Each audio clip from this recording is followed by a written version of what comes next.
New York's recognized. I reserve. Gentleman reserves. Gentleman from Alabama is recognized. Yield 1 minute to our friend from Louisiana, Representative Scalise. Gentleman is recognized. Thank you, Mr. Speaker. And I rise in strong support of this bill. But, Mr. Speaker, for years now, this House Republican majority, and before we were a majority, have been calling on President Biden to secure America's border. We have been trying to engage President Biden in a negotiation to fix the problem. We've put together legislation, and H.R. 2 has been mentioned by many, many people, the strongest border security bill that has passed Congress. And it's been over in the Senate since last year. And they continue to ignore it because they have chosen to ignore the problem. You saw it play out just days ago in the Senate when we sent over articles of impeachment for Secretary Mayorkas, who has failed miserably in his job of protecting America's homeland. That's his job. He is the Homeland Security Secretary, and you've seen him here on Capitol Hill testifying that our border's secure.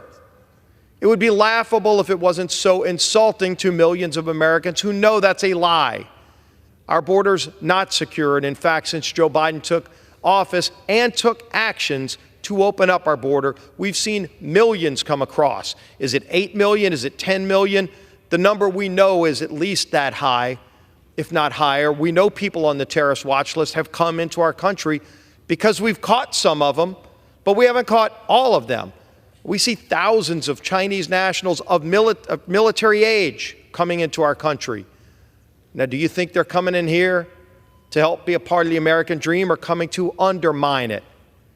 We know the answer to that question, too, which is why we continue to press our colleagues on the other aisle, our colleagues in the Senate, and, of course, Joe Biden in the White House to get serious about this issue, but they refuse to.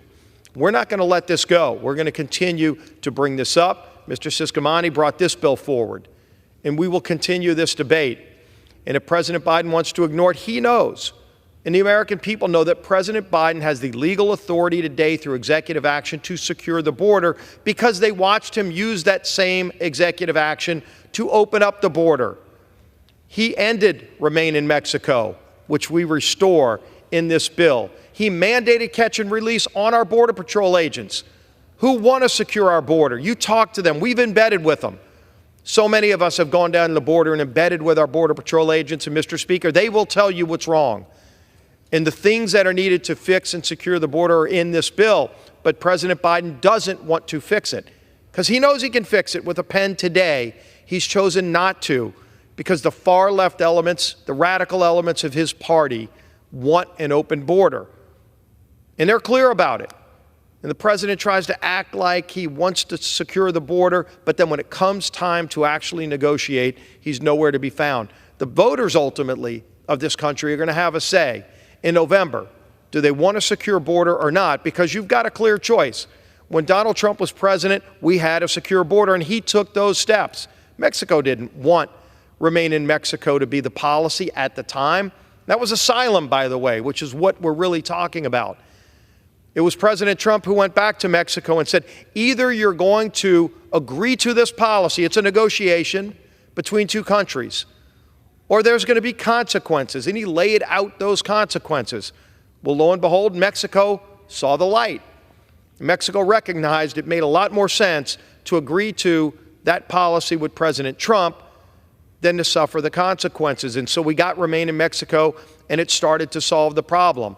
And then he ended catch and release. He was building wall. We funded this when we were a Republican majority working with President Trump, funded construction of the wall, and hundreds of miles of wall were being built. Joe Biden comes into office, and on day one, he mandated the halt of that construction of that wall.